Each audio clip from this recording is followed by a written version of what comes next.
اللہ تعالیٰ نے فرمایا کہ کیا آپ نے ایسے شخص کو دیکھا جس نے اپنی خواہشات کو خدا بنا لیا ہو، معبود بنا لیا ہو۔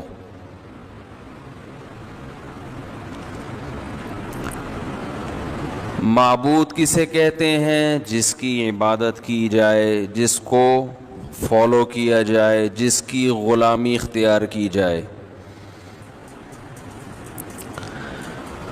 دنیا میں ہر دور میں انسان کا کوئی نہ کوئی معبود رہا ہے،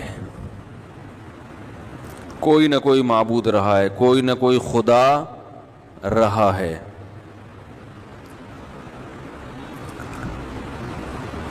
جو اللہ کا انکار کرنے والے لوگ ہیں، جو اللہ کو نہیں مانتے بلکہ کسی خدا کو مانتے ہی نہیں ہیں، وہ یہ کہتے ہیں دیکھو یہ تو انسان کی گڑھی ہوئی باتیں ہیں کہ کوئی گاڈ ہے۔ انسان کو جب کسی چیز کی لاجک سمجھ میں نہیں آتی تھی تو وہ کس کے کھاتے میں ڈال دیتا تھا؟ خدا کے۔ تو جیسے بہت سارے جھوٹے معبود بہت ساری قوموں نے بنائے، تو عربوں نے بھی ایک بنا لیا اور اس کا نام رکھ لیا اللہ۔ تو انہوں نے یہ دعویٰ کیا کہ جیسے وہ جھوٹے خدا غلط تھے تو عربوں نے بھی ایک خدا بنایا اور اس کا نام رکھ دیا اللہ، تو یہ بھی کیا ہے؟ معاذ اللہ غلط ہے۔ تو یہ کائنات گاڈ لیس ہے۔ یہ میری اپنی بنائی ہوئی انگریزی بھی ہوتی ہے گاڈ لیس، ویسے کچھ لفظ کبھی ڈکشنری میں سنا نہیں ہے، لیکن جب کولیسٹرول فری کوئی چیز ہو سکتی ہے تو گاڈ فری بھی بنانے میں کوئی حرج نہیں ہے نا، خود ہی بنا لو۔ ڈکشنری میں آ جائے گا، اگلا ایڈیشن جب ڈکشنری کا شائع ہوگا تو اس میں گاڈ فری بھی، کیا خیال ہے وہی آ جائے گا۔ میں تھائی لینڈ میں تھا تو وہاں ایک آدمی سے ملاقات ہوئی،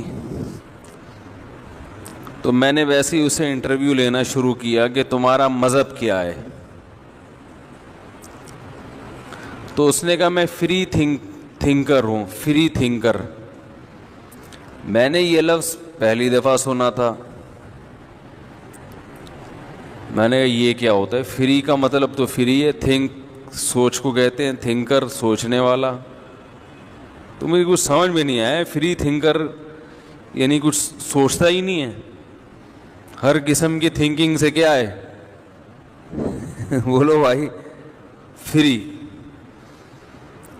تو میں نے کہا یہ تو بہت ہی فری ہو رہا ہے،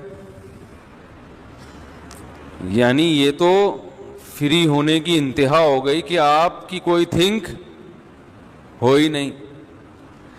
تو وہاں مجھے لوگوں نے بتایا کہ ایک تو ہوتا ہے ایتھیسٹ، ایتھیسٹ تو جو اللہ کا انکار کرتا ہے،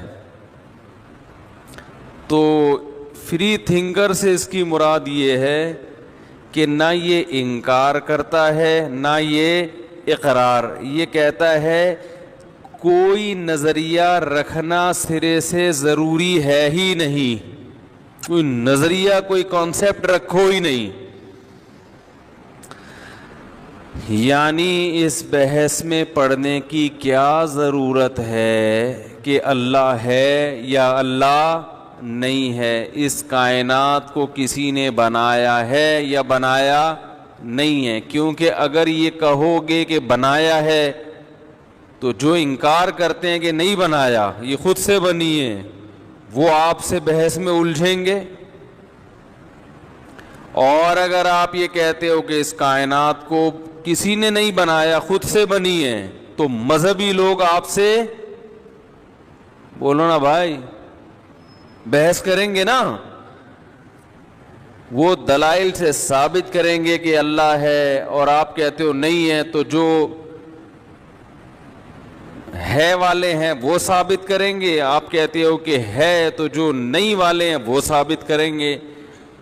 تو اپنے آپ کو اس قسم کی تمام ٹینشنوں سے کیا رکھو میرے بھائی، فری ہو کے زندگی گزارو۔ جب کوئی آپ سے آگے پوچھے کہ کوئی اس کائنات کو بنانے والا ہے، آپ کو کیا کرنا ہے بھائی؟ اگر ہے تو کیا کریں؟ کوئی پوچھے کہ نہیں ہے تو بھائی ہم یہ بھی نہیں کہتے نہیں ہے، ہوگا تو ہوگا، نہیں ہے تو نہیں۔ تو ہم نے کیا کرنا ہے بھائی؟ ہم نے یہ کرنا ہے کہ میرا پیٹ کیسے بھرے گا، میرے بچوں کا پیٹ کیسے بھرے گا، لائف کو ہم انجوائے، بولنے کوئی پابندی نہیں ہے بھائی، ہم نے مزے کی زندگی گزارنی ہے۔ کیونکہ ان کا یہ کانسیپٹ ہے کہ جو اللہ کو مانتے ہیں وہ بھی پیٹ کی فکر کرتے ہیں، جو نہیں مانتے بولو نا، وہ بھی پیٹ کی فکر کرتے ہیں۔ جو خدا کو مانتے ہیں وہ بھی کھانے پینے کی فکر کرتے ہیں، جاب تلاش کرتے ہیں، ترقی کی کوشش کرتے ہیں۔ جو نہیں مانتے وہ بھی ترقی کی کوشش۔ تو کرنا کیا ہے؟ تو اسے کیا کہتے ہیں؟ تمام قسم کی تھنکنگ سے فری۔ تو یہ ہیں فکر لیس لوگ، انہیں کیا کہیں گے؟ فکر لیس۔ انہیں کوئی ٹینشن سرے سے ہے ہی نہیں۔ وہ الگ بات ہے کہ سب سے زیادہ ٹینشن میں یہی ہوتے ہیں، سب سے زیادہ ٹینشن میں یہی ہوتے ہیں، اس لیے کہ جب اللہ کو اپنی ڈکشنری سے نکال دیا تو پھر انسان کے سامنے اندھیرے ہیں، اندھیرے۔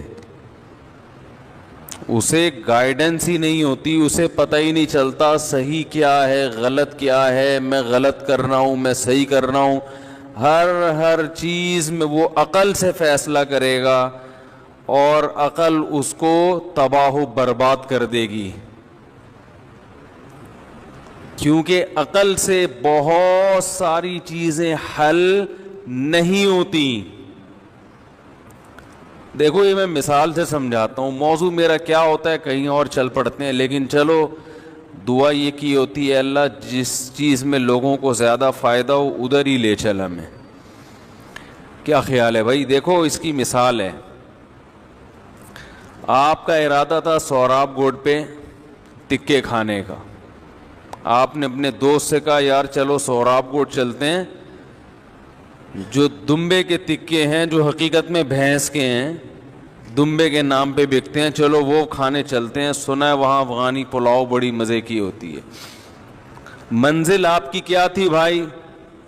سوراب گوڈ۔ آپ کا دوست باتوں باتوں میں آپ کو لے گیا، ادھر لے گیا قصبہ کالونی۔ اب آپ جب دیکھیں گے کہ جانا سوراب گوڈ تھا، پہنچ گئے کہاں؟ قصبہ کالونی، تو آپ پریشان ہو گئے نا؟ کیا خیال ہے بھائی؟